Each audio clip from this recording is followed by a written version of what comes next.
यस्या प्रसादात् भगवत् प्रसादो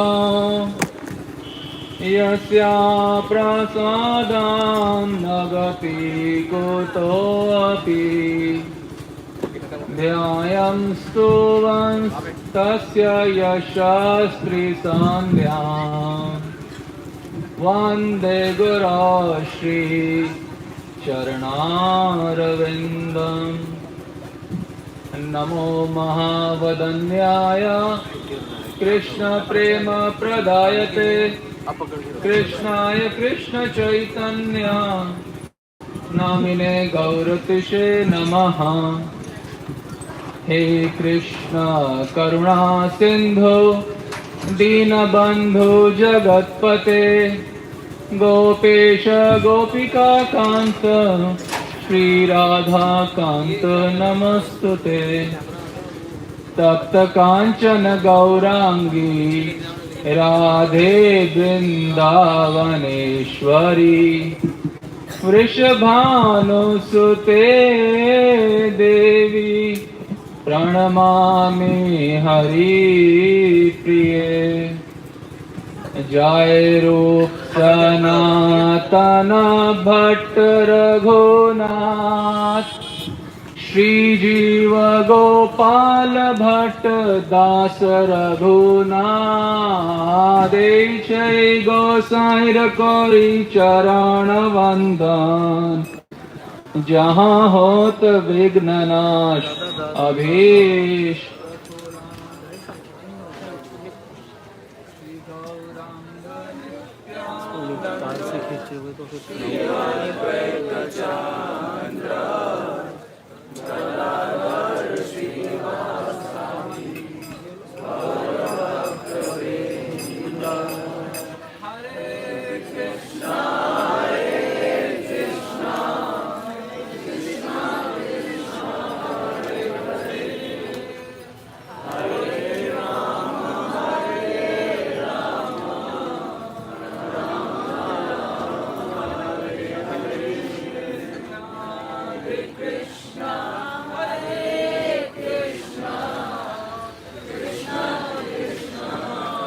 हरे हरे राम राम राम हरे हरे हरे कृष्ण कृष्ण कृष्ण हरे हरे हरे राम राम राम हरे हरे।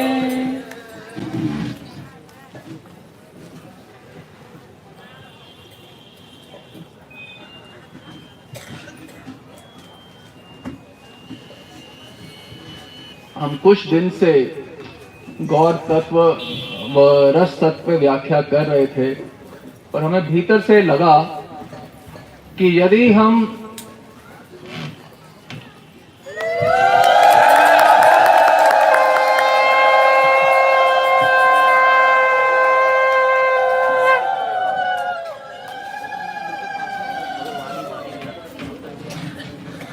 वो तत्व का आधार यदि नहीं दे पाए आपको तो उस रसास्वादन करना, गौरमुख चंद्र का रसास्वादन करना, उनको स्पर्श करना कदापि संभव नहीं हो पाएगा। तो इसलिए ये सत्र हम सोच रहे थे कि दें या ना दें, परंतु हमें लगा ये अनिवार्य है अगर कोई भगवत रस आस्वादन करना चाहता है तो। इसलिए हम आज का सत्र ले रहे हैं। एक पंक्ति में सत्र है। पंक्ति ये है, परमात्मा के सिवाय हमें कोई स्पर्श नहीं कर सकता। भगवान के अतिरिक्त हमें कोई स्पर्श नहीं कर सकता। ये बात समझ आ जाए तो संपूर्ण अनर्थ निवृत्ति तत्क्षण हो जाएगी और भगवत प्राप्ति का, गौर चरण प्राप्ति का लोभ तत्क्षण जागृत हो जाएगा। और यदि ये संभव समझ ना आए कि परमात्मा के अतिरिक्त मुझे कोई स्पर्श कर सकता है, ये समझ यदि ना आए तो अनंत काल तक साधना करने के बाद भी भगवत प्राप्ति नहीं हो सकती है। श्रीमद् भगवद गीता में बताया जा रहा है, बाह्य स्पर्शे स्व असक्त आत्मा विंदति आत्मनि यत् सुखम। बाह्य स्पर्श, केवल परमात्मा ही आत्मा को स्पर्श कर सकता है, यानी कि परमात्मा ही मुझको, मैं आत्मा, मुझे स्पर्श कर सकता है। बाह्य स्पर्श ये बाह्य है,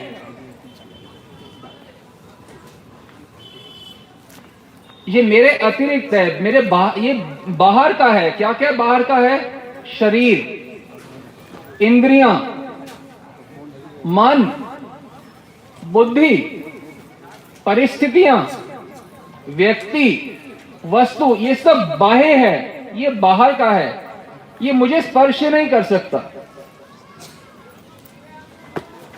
इह एव तेर्जितः, भगवद गीता में 5वें अध्याय में बताया गया है, यह एव, ये सब व्यक्ति, वस्तु, परिस्थिति, ये सब पर हैं, पर धर्म, ये इनका मुझ जीवात्मा से कोई संबंध नहीं है। ये सत्र बहुत सूक्ष्म है, भगवत कृपा लब ही ये समझ पाएंगे जो हम बोल रहे हैं। ये मुझ आत्मा को स्पर्श नहीं कर सकता। मन, बुद्धि या ये शरीर, आत्मा कभी इनमें लिप्त नहीं हो सकता, कोई भी क्रिया करते हुए भी। और जो इन बाह्य स्पर्शों से की आसक्ति से रहित होता है, विंदति आत्मा यत् सुखम, उसी को ये भगवत सुख प्राप्त होता है। जो आसक्ति रहित है बाह्य स्पर्शों से। अभी किसी से भी पूछें कि सबसे श्रेष्ठ सुख क्या है संसार का, कौन बताएगा? कौन बताएगा? सामान्यतः व्यक्ति बोलते हैं स्पर्श सुख, परंतु हां, मूढ़ व्यक्तियों के लिए तो ये श्रेष्ठ सुख है, जो मूढ़ हैं। क्यों? क्योंकि आप समझिए, स्पर्श सुख, यही दो शब्द हैं, स्पर्श सुख सबसे श्रेष्ठ माना जाता है। पर समझने की बात यह है, आत्मा का तो स्पर्श ही किसी से नहीं होता, तो स्पर्श और सुख कैसे प्राप्त होगा? फिर स्पर्श सुख प्राप्त होने के लिए पहले स्पर्श होना पड़ेगा। आत्मा, भगवत गीता के 13वें अध्याय में बताया गया, शरीरस्थपि कौन्तेय ना करोति ना लिप्यते, ना वो कुछ करती है ना लिप्त होती है। आत्मा इस शरीर में बैठे हुए ना करोति ना लिप्यते, लिप्त नहीं होती। आत्मा कभी किसी मनुष्य के किसी भी कार्य में लिप्त नहीं होती। मनुष्य कोई भी कार्य कर ले, आत्मा कभी लिप्त नहीं होती। शरीर स्थपित कौन्तेय, उसमें शरीर में रहते हुए भी आत्मा कभी लिप्त नहीं होती है। स्पर्श नहीं करती किसी का। आपको हैरानगी होगी, आप स्पर्श सुख की बात सोच रहे हैं, श्रेष्ठ है। स्पर्श सुख मतलब किसी शरीर का किसी शरीर के साथ स्पर्श होना, वो आत्मा अपना स्पर्श मान रही है। सोचिए, आत्मा को तो इस शरीर का भी स्पर्श नहीं होता, तो उसे दूसरे शरीर का स्पर्श कैसे हो सकता है? आप बताइए। आत्मा जो स्पर्श सुख को मान रही है सबसे ऊंचा है संसार में, आप ईश्वर से, महाप्रभु से प्रार्थना करिए ये बात समझ आ जाए जो हम बता रहे हैं। ये अगर नहीं समझ आई तो कीर्तन, जप, जो भी हम कर रहे हैं ऊसर भूमि में बीज बोने के समान हो जाएगा, क्योंकि ये लालसा खत्म होगी नहीं स्पर्श सुख की। आप समझे कि ये शरीर को भी स्पर्श नहीं कर सकती आत्मा कभी, तो दूसरे के शरीर को कैसे स्पर्श कर सकती है? और जब स्पर्श ही नहीं है तो स्पर्श सुख कैसे होगा? पूरा संसार इसी क्रिया में लिप्त है और लिप्त होना चाहता है, परंतु समझ नहीं पाते कि जो स्पर्श ही नहीं है तो स्पर्श सुख कैसे होगा?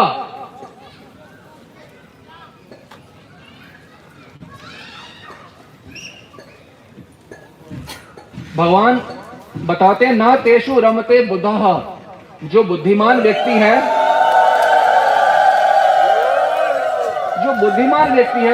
वो इन स्पर्श सुख के अंदर रमण नहीं करता। स्पर्श सुख में रमण नहीं करता। क्यों नहीं करता रमण?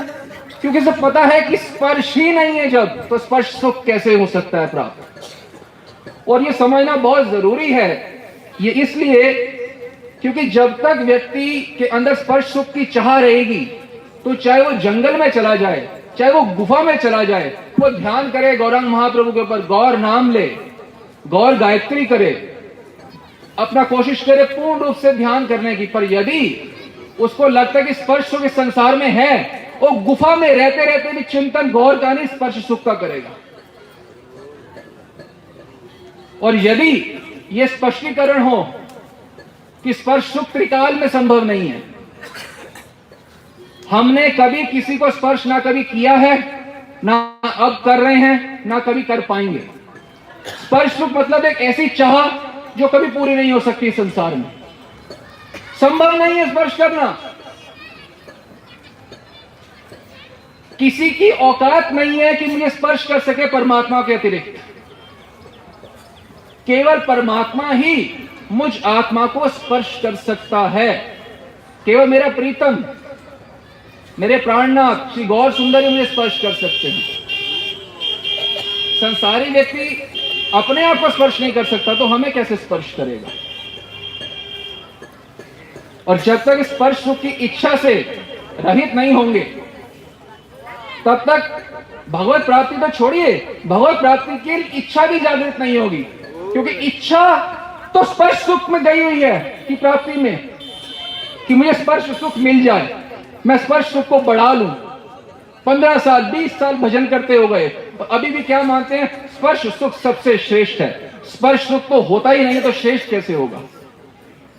जीवात्मा को स्पर्श करने का संभावना भी नहीं है किसी को।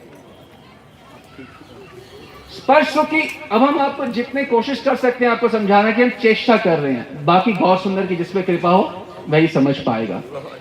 स्पर्श सुख की इच्छा भी क्यों होती है? इसलिए होती है कि व्यक्ति सोचता है कि मुझ में कोई अभाव है, इसलिए मुझे यह क्रिया करके सुख मिल जाएगा। पर आत्मा जो है चेतन अमल सहज सुख राशि। आत्मा में कभी कोई अभाव, कोई खालीपन है ही नहीं। क्योंकि हमें गलत फहमी होती है कि हमारे अंदर खालीपन है, कुछ कमी है, कुछ मिसिंग है, तो उसकी पूर्ति के लिए हम कोशिश करते हैं स्पर्श सुख मिल जाए। जब हमें समझ आ जाए कि जो मैं हूं सहज सुख राशि हूं, मुझे स्पर्श सुख की कोई आवश्यकता ही नहीं है, आवश्यकता ही नहीं है।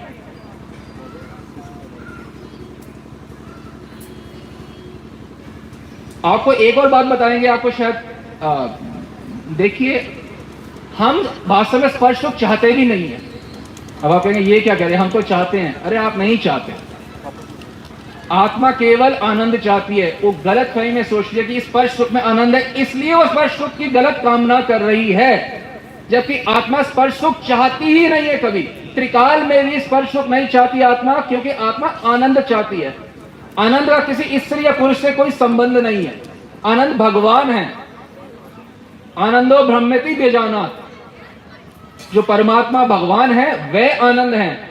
आत्मा केवल परमात्मा को चाह सकती है, परमात्मा के अतिरिक्त को चाह ही नहीं सकती। वो चाह इसलिए रही है क्योंकि उसे समझ नहीं आ रहा कि वो सहज सुख राशि है।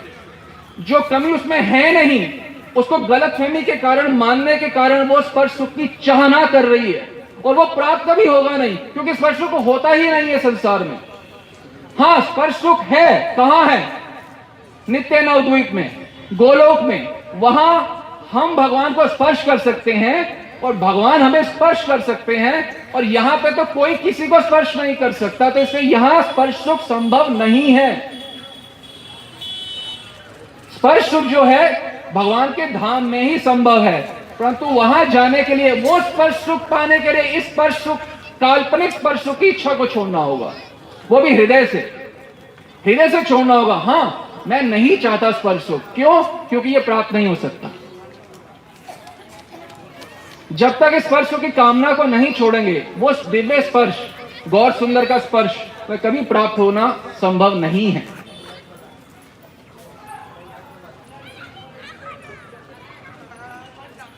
व्यक्ति को लगता है कि नहीं, आप कह रहे हो हमें तो लगता है हम स्पर्श सुख का अनुभव करते हैं। तो श्री कृष्ण इस बारे में क्या कह रहे हैं? अहंकार विमूढ़ आत्मा कर्ता अहम इति मन्यते। अहंकारवश व्यक्ति मानता है कि मैंने ये किया, कर्ता अहम, मैंने स्पर्श सुख का अनुभव किया, इसे कहते हैं कर्ता अहम, मैंने किया, जबकि संभव नहीं है। कौन मानता है बात?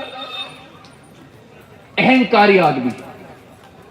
और भगवान के शब्द है विमूढ़। मूढ़ मतलब क्या होता है? मूढ़मती क्या होता है? मूढ़मती मूर्ख व्यक्ति।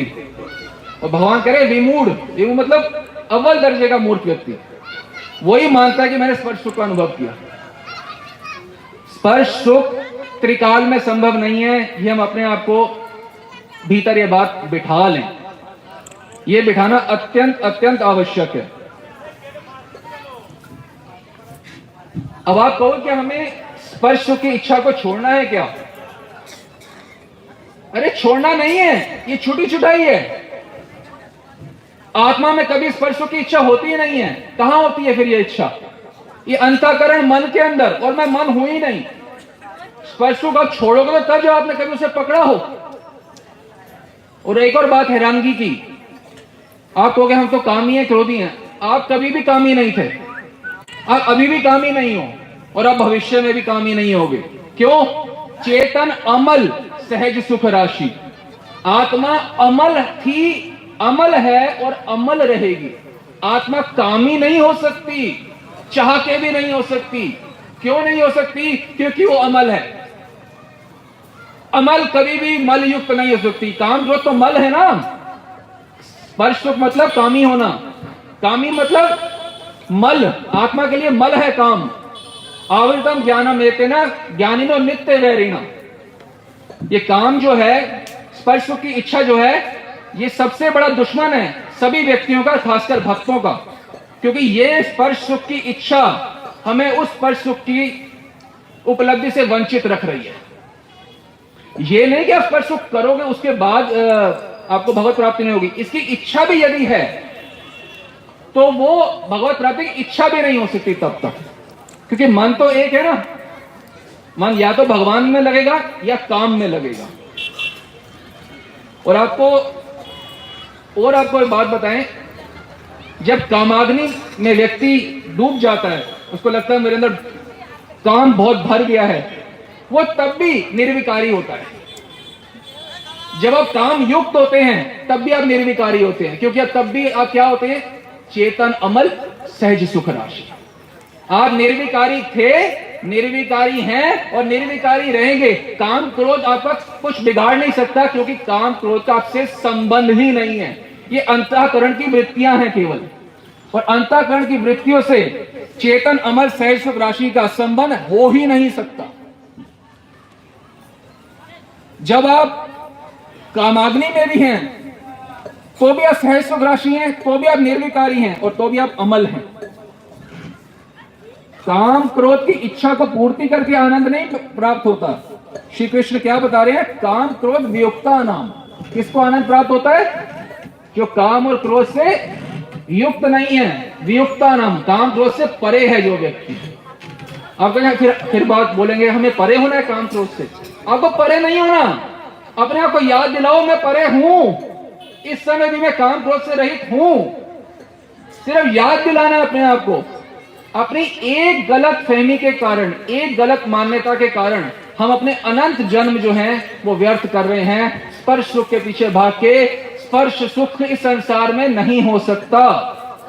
हाँ, स्पर्श सुख की इच्छा से हम गधा बन सकते हैं, कुत्ता बन सकते हैं, हम बिल्ली बन सकते हैं, स्पर्श सुख की इच्छा की वजह से, पर स्पर्श सुख नहीं प्राप्त कर सकते। अब अपने आप से पूछिए, जो एक भैंस होती है, भैंस अपने आप को भैंस मान के एक भैंसी का स्पर्श सुख प्राप्त करना चाहती है, और एक गधा अपने आप को गधा मान के एक गधी का स्पर्श सुख प्राप्त करना चाहता है, और एक मनुष्य अपने आप को पुरुष मान के स्त्री का स्पर्श सुख प्राप्त करना चाहता है। तो इनमें भेद क्या? क्या इनमें कोई भेद है? जैसा गधा वैसा भैंस और वैसा ही पुरुष। इसी को कहा जाता है सामान्यम एतत् पशु की नरः, जिसमें स्पर्श सुख की इच्छा है वो इस भैंस से या गधे से अलग नहीं है, उनके बिल्कुल समान है। पशु भी समान।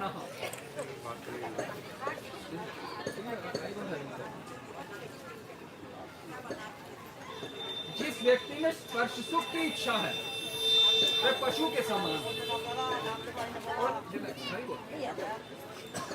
जिनको समझ आना है जिनको कृपा में वैसे समझ, सिर्फ आप ध्यान दीजिए।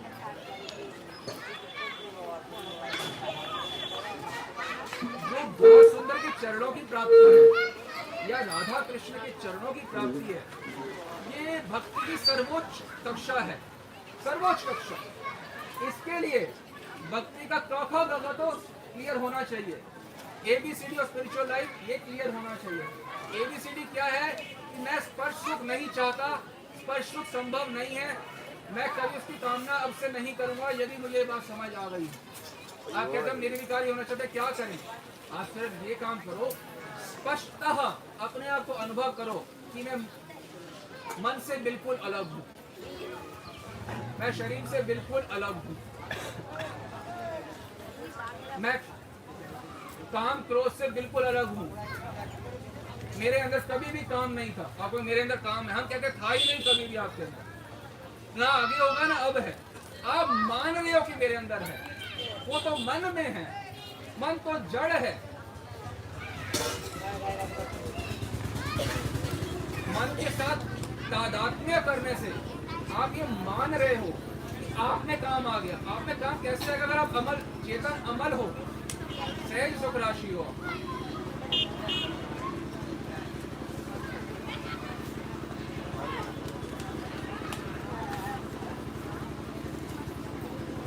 व्यक्ति सोचे कि हाँ कोई बात नहीं, मैं तो विवाहित हूँ, या मैं ये जो अविवाहित है उनके लिए ये प्रवचन होगा। नहीं, ये विवाहित के लिए भी उतना ही है, क्योंकि व्यक्ति सोचे हम तो विवाहित स्त्री पुरुष हैं, तो हमारी जब इच्छा हो हम अपनी काम क्रीड़ा में प्रवृत्त हो सकते हैं। देखिए, जो विवाह के अतिरिक्त ये क्रियाकलाप करता है वो निश्चित रूप से नरकगामी होता है, निश्चित रूप से, इसमें कोई संदेह नहीं है। परंतु विवाहित होकर भी यदि किसी क्रिया में प्रवृत्त है तो उसको भगवत चरणों की प्राप्ति कभी नहीं है। क्यों? धर्म अविरुद्धो कामो अस्ति। तो धर्म के विरुद्ध जो काम है वो भगवान नहीं है। जो धर्म के युक्त काम है वो संतान उत्पत्ति के लिए काम क्रीड़ा जो होती है उसका मना नहीं है। संतान उत्पत्ति के लिए ये श्री कृष्ण कह रहे हैं। उसके अतिरिक्त चाहे विवाहित हो चाहे अविवाहित हो, ये बहुत नीचे दर्जे की बात है। हम तो विवाहित हैं, हाँ उससे अच्छी है, यहाँ इधर उधर मुंह मारना उससे अच्छा है। परंतु यदि भगवत प्राप्ति करनी है तो ये तो बहुत नीचे का स्तर, बहुत नीचे का स्तर। 10-10, 20-20 साल हो गए, 2-2, 3-3 बच्चे, उसके बाद जब इच्छा नहीं, ये तो प्राप्ति कुछ नहीं होगी। हम ये सत्र केवल उनके लिए ले रहे हैं जो भगवत प्राप्ति करना चाहते हैं, वो भी इसी जन्म में। काम क्रोध वियुक्ता न। और यदि कोई वास्तव में इस काम इच्छा से रहित होना चाहता है तो भोजन पे ध्यान देना चाहिए। नहीं कि जब मर्जी जितना मर्जी खा लिया, रात को अल्प मात्रा में लेना चाहिए, नहीं तो वो भोजन की मात्रा ही जो है वही रात्रि में काम अग्नि को और प्रज्वलित कर देगी, जो कि है नहीं।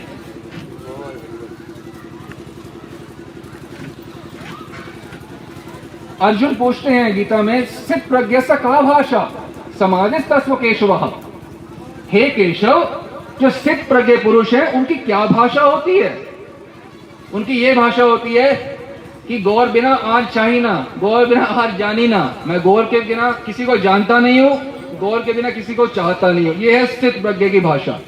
और हम चाहते हैं इसका स्पर्श उसका स्पर्श। स्पर्श सुख से आप रहित हैं, ये स्पर्श सुख की इच्छा से भी आप रहित हैं, ये आप समझिए। आत्मा की वास्तविक इच्छा क्या होती है? मुझे आनंद चाहिए, भगवान चाहिए, तो उसमें कभी भी स्पर्श सुख की इच्छा नहीं है, उसे भगवान की इच्छा है, भगवान की प्राप्ति की। चाहे वो दूर से शांत रस में भी देखे तब भी वो परम संतुष्ट रहेगा। स्पर्श की आवश्यकता नहीं है। क्या रस के अलग अलग विभाग हैं, वह अलग हैं। और आप एक बात सोचिए कि यदि हम औरों के शरीर से अनासक्त नहीं हो पा रहे तो इस शरीर से कैसे अनासक्त होंगे? इस शरीर से तो अपने आप को अनासक्त करना पड़ेगा यदि भगवत प्राप्ति करनी है। हम औरों के शरीरों के पीछे पड़े हुए हैं, चिपके पड़े हैं, दिमाग में भूसा भरा हुआ है। हाँ, औरों के शरीर, अरे तुम्हारा इस शरीर से भी कोई संबंध नहीं है, इस शरीर का स्पर्श भी तुम्हें नहीं मिल रहा। किसी के शरीर का क्या स्पर्श मिल सकता है? दूसरी भाषा आपको आपकी भाषा में यदि हम समझाएं, स्पर्श करने के लिए किसी को स्त्री होना पड़ेगा और किसी को पुरुष होना पड़ेगा, ठीक बात है। श्री कृष्ण गीता में क्या कहे, वासांसी जीर्णानि, ये सब तो वस्त्र हैं। किसी ने स्त्री का वस्त्र डाला है, किसी ने पुरुष का। स्त्री इस संसार में एक भी नहीं है, संसार में स्त्री, और पूरे ब्रह्मांड में भी एक भी पुरुष नहीं है। क्यों? ये तो वस्त्र है। आपको पहले व्यक्ति तो होना पड़ेगा ना स्पर्श सुख के लिए। आप व्यक्ति नहीं हो। गौरांग महाप्रभु क्या बता रहे हैं? वह कहते हैं सब आत्मा चित्त कण है। महाप्रभु ने रस तत्व पे तो बताया ही है, राधा कृष्ण का, उनकी प्राप्ति का उपाय, परंतु उन्होंने आत्म तत्व के बारे में भी बताया है। आत्मा जो मैं हूं वो क्या हूं? चित्त कण। मैं कण हूं, कण, एक छोटा सा कण।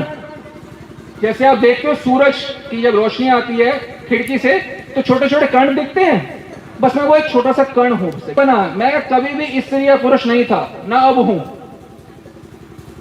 हम में से कोई भी स्त्री या पुरुष नहीं है, ये उपनिषद बताते हैं। हमारा कभी भी कोई लिंग नहीं था, क्योंकि हम इस संसार में हैं तो अलग अलग शरीरों में जा रहे हैं। हम कभी भी स्त्री या पुरुष नहीं बने, कभी भी। और स्पर्श सुख के लिए किसी को स्त्री और किसी को पुरुष तो होना ही पड़ेगा। आप समझ पा रहे हैं इस बात को? इस संसार में एक भी स्त्री नहीं है और एक भी पुरुष नहीं है, सब चित्त कण है। और एक गलत मान्यता की वजह से, एक ये भारी गलत मान्यता कि स्पर्श सुख है और वो बहुत ऊंचा है, इस वजह से हमारे अनंत जन्म व्यर्थ जा चुके हैं। जब वामन भगवान अवतरित हुए तब भी हम यहीं थे, जब भगवान वराह अवतरित हुए तब भी हम यही थे, तब भी मानते थे कि स्पर्श सुख है। भगवान राम आए तब भी हम मानते स्पर्श सुख है, यहीं के यहीं है। श्री कृष्ण आए चले गए, गौर आए चले गए, हम देखिए कहां के कहां हैं। किस लिए? ये सबसे मूल जड़ है इस संसार में रहने की। हम मानते हैं स्पर्श सुख है और मुझे वो चाहिए। हम ये नहीं कह रहे कि आप ये सोचो कि अच्छा भक्ति में उन्नत होना है तो हमें स्पर्श सुख को नहीं करना चाहिए, आनंद है। हम ये नहीं कह रहे, हम कह रहे स्पर्श सुख संभव ही नहीं है। ये कोई तपस्या नहीं है कि हमें स्पर्श सुख का अनुभव नहीं करना, ये एक बुद्धिमत्ता का लक्षण है। इसमें क्या तपस्या कि आप कोशिश कर रहे हो, एक ईंट, एक पहाड़ का पत्थर है, उसमें से आप अनार का रस निकाल रहे हो। क्या किसी पत्थर से, पहाड़ से अनार का रस निकल सकता है? कोई आपको बोल दे कि ये संभव नहीं है, पहाड़ से कभी कोई अनार का रस निकलता है? आप क्या बोलोगे? धन्यवाद, आपने बचा लिया, मैं तो व्यर्थ का ही कार्य कर रहा था, पहाड़ से अनार का रस निकाल रहा था। उसी प्रकार से ये कोई तपस्या नहीं है कि ये सुख आप में आप मत प्रवृत्त हो, ये बुद्धिमत्ता है। जो चीज प्राप्ति नहीं हो सकती उसके लिए कार्यान्वित क्यों हो हम? अरे भाई, कुछ प्राप्त हो सके तो कोई काम करो, समझ में आती है। ये पूर्णतः व्यर्थ का कार्य है। एक गलत फहमी का शिकार है कि स्पर्श सुख हो सकता है। स्पर्श सुख केवल स्त्री पुरुष को हो सकता है, और हम कभी भी स्त्री या पुरुष बने ही नहीं। कभी हम एक कण मात्र इसके अंदर बैठे हुए हैं। हमें लगता है मैं ये कर रहा हूं। उस कामाग्नि में जब प्रवृत्त होते हैं तब भी हम कुछ नहीं कर रहे होते। क्यों? श्री कृष्ण बता रहे हैं, ना करोति ना लिप्यते। आप कभी भी कोई कार्य नहीं करते। और कैसे समझें इस बात को?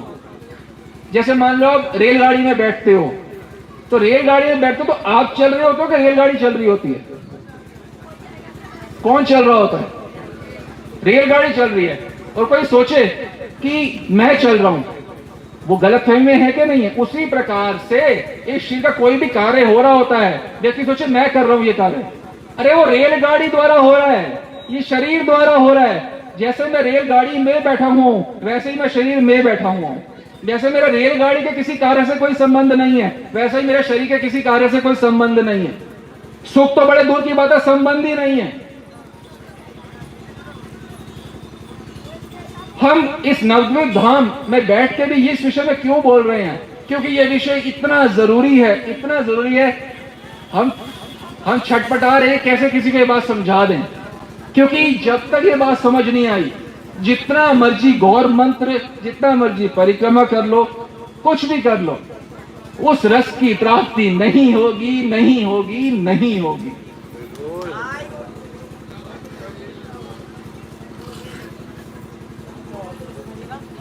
भगवान सत्य स्वरूप हैं। सत्य स्वरूप भगवान को प्राप्त करने के लिए हमें सत्य का जीवन तो जीना होगा। ये सत्य है कि हमें स्पर्श सुख प्राप्त नहीं हो सकता और हम इसमें प्रवृत्त हैं, तो हम सत्य का जीवन भी जी रहे हैं क्या? भगवत प्राप्ति तो छोड़ दो। क्या ये सत्य का जीवन है कि स्पर्श सुख की कामना करना? ये बात सर्वथा असत्य है, बिल्कुल असत्य है ये बात। और यदि महाप्रभु ने वैष्णवों के लिए एक आज्ञा दी है, क्या आज्ञा है? असत्संग त्याग, यही वैष्णव आचार। आप कहोगे इसमें असत्संग कहां से आ गया? असत्संग जो होता है दो प्रकार का होता है, एक व्यक्ति का और एक वृत्ति का। वृत्ति माने एक मन की इच्छा का। तो अगर कोई मानता है कि स्पर्श सुख होता है और मुझे वो चाहिए, तो निरंतर क्या कर रहा है? असत्संग। ये बात तो असत है ना कि स्पर्श सुख होता नहीं है और हम चाहते हैं हमें मिले। ये बात बिल्कुल असत है। और जो इस बात का संग कर रहा है वो निरंतर असत्संग कर रहा है। जब वो निरंतर असत्संग करोगे तो सत्य स्वरूप परमात्मा गौर सुंदर की प्राप्ति कैसे होगी? आप अपने आप से पूछो, अपने आप से पूछो। मैं यदि असत्संग में रत हूं, 24 घंटा स्पर्श सुख की इच्छा मेरे मन में भी है, चाहे कर नहीं पाता बाहरी कारणों से, यदि मेरी मन में भी स्पर्श सुख की इच्छा है तो मैं निरंतर असत्संग कर रहा हूं। और असत्संग करते करते सत्य की प्राप्ति, भगवान की प्राप्ति होना कदापि संभव नहीं। असत्संग करना बंद करना होगा। मैं स्पर्श कर सकता हूं, ये एक अहंकारी व्यक्ति की भाषा है, ये स्थित प्रज्ञ की भाषा नहीं है। स्थित प्रज्ञ से कहा भाषा। अर्जुन क्यों बोल रहे हैं कि स्थित प्रज्ञ मतलब जिसकी बुद्धि स्थिर है, माने जो भगवत प्राप्ति करना चाहता है उसको बोलते हैं स्थित प्रज्ञ भक्तों में। तो जो स्थित प्रज्ञ है वो उसकी भाषा एक अलग ही होती है। वह वो मानता है कि स्पर्श सुख की होता नहीं और मैं चेष्टा भी नहीं करूंगा। वो कभी नहीं बोलता मैंने स्पर्श सुख की इच्छा है, ये मैंने चेष्टा की। ये तो अज्ञानी की भाषा है कि मुझे स्पर्श सुख चाहिए। ये तो मूढ़ की भाषा है, ये तो मूर्ख की भाषा है। अज्ञानी व्यक्ति बोलता है स्पर्श सुख के बारे में। ज्ञान में स्थित व्यक्ति थोड़ा बोलेगा। स्थित प्रज्ञा से कहा भाषा वो विलक्षण भाषा होती है, उसका चलने का ढंग अलग है, उसकी भाषा अलग है, उसकी आंखें अलग बात बोलेंगे। स्पर्श सुख नहीं बोल सकती उसकी आंखें।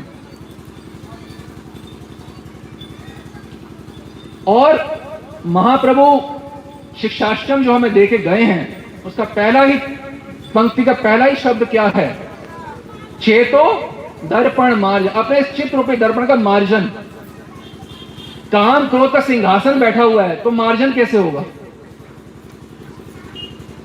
ये अंतःकरण का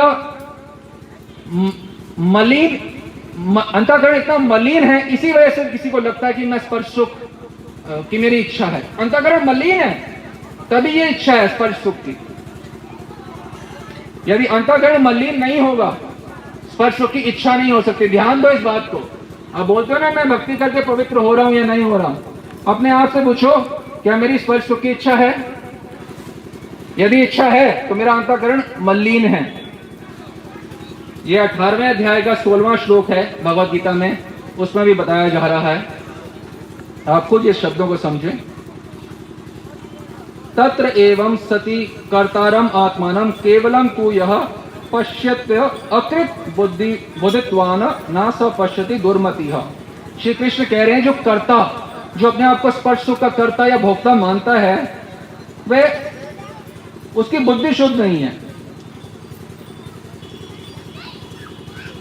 अकृत बुद्धित्वाद, उस कृतज्ञता शुद्धि उसमें है नहीं। और दुर्मति बोल रहे हैं भगवान, दुर्मति। जो करता अपने आप को मानता है दुर्मति है।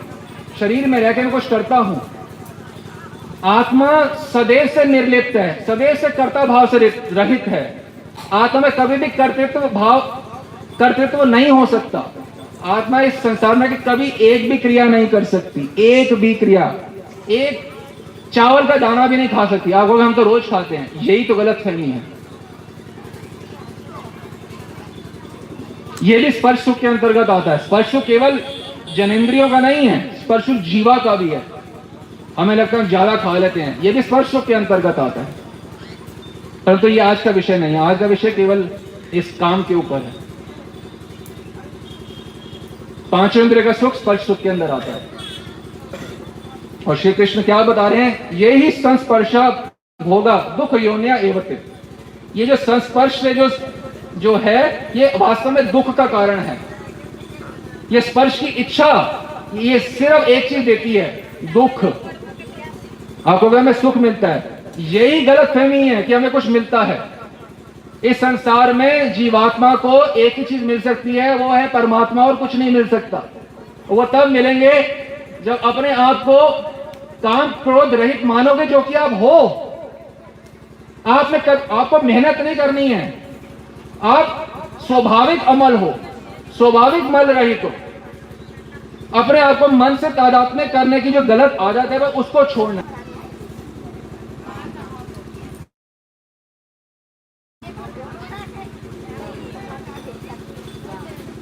हम सब लोग जब करते हैं, धाम की यात्रा करते हैं, किस लिए करते हैं?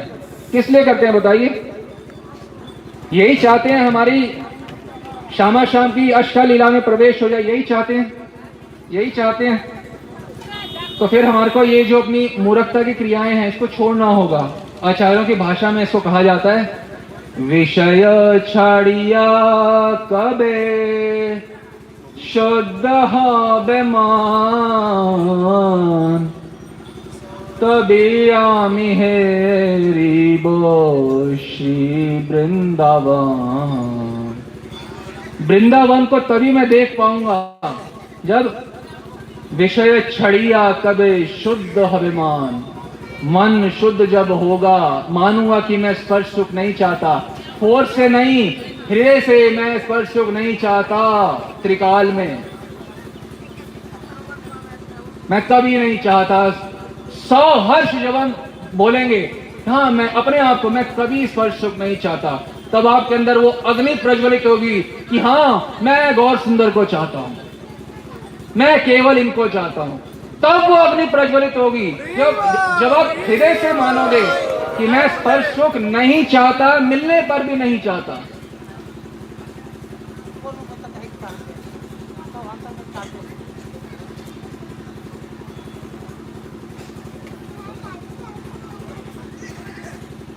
अंग्रेजी में एक शब्द है मास हिप्नोसिस।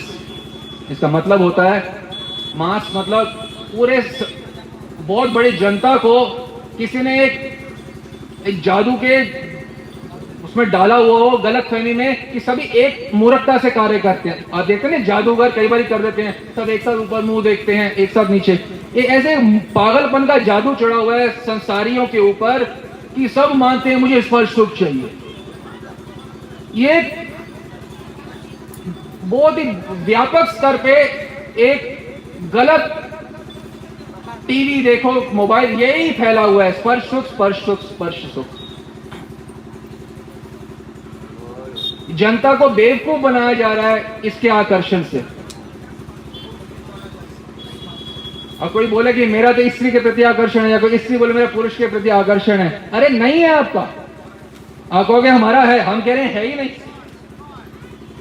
क्यों नहीं है? आकर्षण तो तब होगा जब आपकी किसी स्त्री या पुरुष के प्रति कोई फीलिंग होगी। आपकी किसी स्त्री या पुरुष के प्रति कोई फीलिंग नहीं है, आप केवल आनंद चाहते हो, वो भगवान है। दो टके सार बात ये है, आपको हर समय आनंद चाहिए। आपको ना किसी स्त्री से मतलब है, ना आपको किसी पुरुष से मतलब है। आनंद मतलब भगवान। मैं हर समय आनंद चाहता हूं। गलत फहमी लग रही है, मैं स्त्री को चाहता हूं, मैं पुरुष। आप नहीं चाहते स्त्री को, आप पुरुष को नहीं चाहते कोई भी। आप केवल आनंद श्री भगवान को चाहते हो। उन्हीं को चाहते थे, उन्हीं को चाहते हो, और केवल उन्हीं को चाहोगे। ये भी गलत फहमी है कि हमें लगता है मैं स्त्री पुरुष को चाहता हूं। नहीं चाहते आप।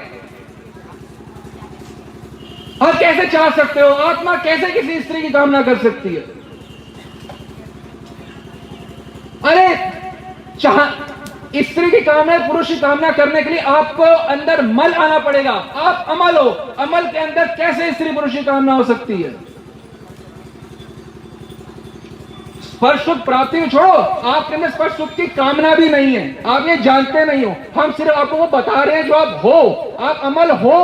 हम सिर्फ ये याद दिला रहे हैं आपको। आपको काम क्रोध से ऊपर नहीं उठना, आप काम क्रोध से ऊपर हो। आप नहीं समझ पा रहे, यही समझा रहे हैं हम आपको। आपको करना कुछ नहीं है, करा धरा सब भगवान ने पहले से ही किया हुआ है, आपको अमल बनाया हुआ है। आप कभी भी मल युक्त नहीं हो सकते, काम युक्त नहीं हो सकते। आप बिल्कुल रहित हो इन काम क्रोधी विकारों से, बिल्कुल रहित हो। आप यू जस्ट डोंट नीड स्पर्श सुख, आपको बिल्कुल स्पर्श सुख नहीं चाहिए। ये बात बिठा लो अपने अंदर। किसी प्रकार का स्पर्श सुख नहीं चाहिए, किसी प्रकार की स्त्री पुरुष कोई भी नहीं चाहिए, कभी भी नहीं चाहिए, और कभी भी चाहिए भी नहीं थी कभी। आप बोलोगे ये कहां है काम क्रोध? अब आप देखो आजकल का जो मॉडर्न जमाना है, स्त्री अपने आप को पुरुष बना लेती है ऑपरेशन करा के, पुरुष जो है अपने आप को स्त्री बना लेते हैं ऑपरेशन करा के। तो देखा जाए जो शरीर स्त्री का था, जो पुरुष बना, तो क्या वो पुरुष को चाहती थी कभी? अब वो पुरुष बन के तो स्त्री को चाहती है। इससे क्या समझ आ रहा है? ये जो है ना चाहना, ये शरीर के अंदर नहीं है। शरीर तो वही है ना, कभी उसी को स्त्री बना दिया, उसी को पुरुष, अंदर कभी स्त्री को चाह रहे हो। वो एक झमेला ना, ये भूसा है ना जो इसके अंदर, ये इसमें है। ये कभी अपने को स्त्री मान रहा है, कभी पुरुष मान रहा है दोनों में से कोई नहीं। आप समझ पा रहे हो बात को? आत्मा स्त्री पुरुष से बिल्कुल रहित है, स्त्री पुरुष के भावों से बिल्कुल रहित है, बिल्कुल। हमारे अंदर स्त्री की जैसी यदि कोई इच्छा हो रही है तो समझ लो मलयुक्त अपने आप को हम स्वयं कर रहे हैं, जबकि हम अमल हैं।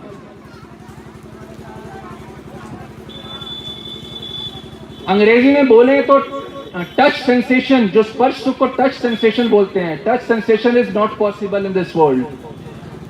Touch sensation is not possible in this world, ये समझना होगा। हम वो चाहते हैं इस संसार में स्पर्श सुख से टू एक्सपीरियंस द अनएक्सपीरियंसेबल, जो एक्सपीरियंस किया नहीं जा सकता उसका एक्सपीरियंस करना चाहते हैं। समझ पा रहे हो बात को? जो चीज संभव नहीं है उसकी चेष्टा में दिन रात लगे हुए हो। इसका वही मतलब है एक पहाड़ से अनार का रस निकालना संभव है क्या कभी?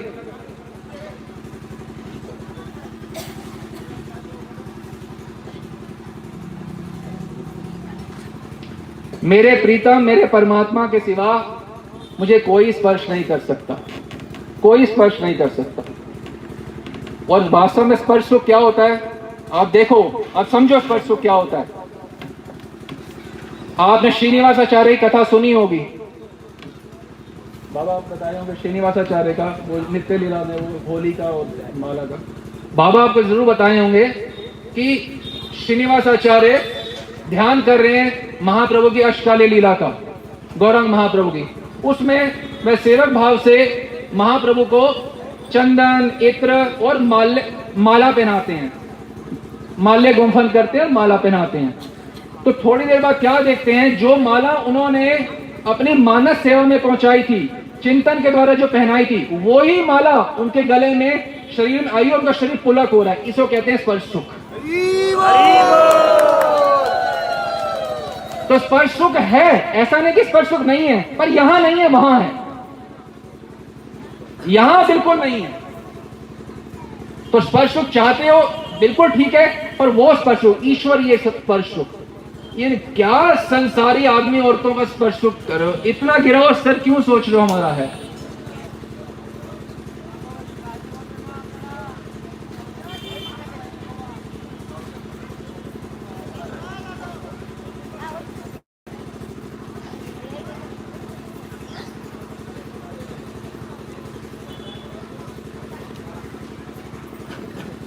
सारांश, अपने आप में कभी कमी मत मानो, अपने आप में कभी खालीपन मत मानो, अपने आप के अंदर कोई अभाव मत मानो कि मेरे में कोई कमी है, मुझे ये व्यक्ति मेरी कमी पूरी कर देगा। हमारी कमी परमात्मा के अतिरिक्त कोई पूरी नहीं कर सकता। किसी प्रकार के स्पर्श सुख की किसी से कोई इच्छा मत करो। यदि वो वाला स्पर्श चाहते हो, श्रीनिवासाचार्य वाला स्पर्श, रूप गोस्वामी का वो जो स्पर्श चाहते हो, यही बड़े बड़े स्पर्श मिलेगा। कैसे मिलेगा? हृदय से छोड़ दो, हृदय से बोलो, हे गौर सुंदर, आपके स्पर्श के अतिरिक्त मैं किसी का स्पर्श नहीं चाहता।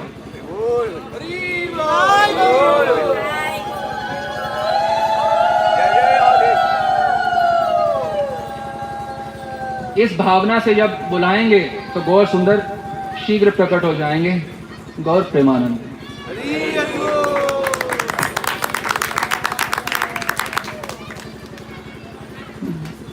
अब अंदर से अब ये मानिए, मुझे केवल गौर सुंदर का स्पर्श सुख चाहिए और फिर भगवान गौर नाम लें, तो देखिए कितना आनंद आएगा। गौरा गौरा गौरा गौरा गौरा गौरा गौरा है, गौरा गौरा गौरा गौरा गौरा गौरा गौरा गौरा गौरा गौरा गौरा गौरा है।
हमार प्राण श्री गौर सुंदर की जय। प्रेमानंदे हरि हरि बोल।